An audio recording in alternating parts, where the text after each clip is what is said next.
Непонятное существо, которое приходит, когда захочет. Оно не подлежит каким-либо объяснениям. Я только переехала от родителей.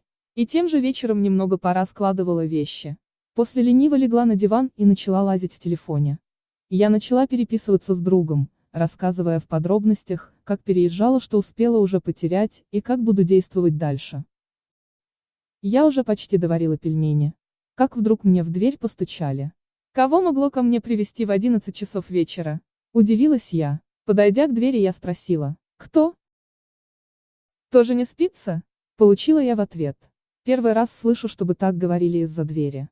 В моих мыслях крутилось, что надо бы ответить. Но, кто сейчас так говорит? Поэтому я тихонько начала отходить от двери. От этого голоса мне делалось не по себе. Поэтому я была только рада уйти от этого. «Ты уходишь?» — спросил голос из-за двери. Первые мои мысли были, что он все видит. Но я тут же начала себя успокаивать.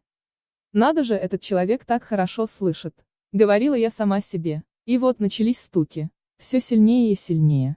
В страхе я побежала прятаться куда подальше. Спрятавшись, я просто сидела и дрожала. Спустя некоторое время я начала чувствовать странный запах.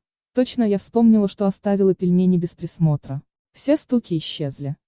Я побежала на кухню, к счастью, все обошлось.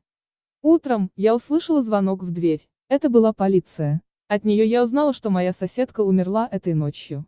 А конкретнее ее кто-то разодрал на мелкие кусочки. Я очень рада, что все закончилось хорошо. В данный момент я живу с родителями. И боюсь куда-то съезжать. Но слышу звонки в соседние двери, и нечеловеческой силы стуки. Я все-таки думаю о переезде.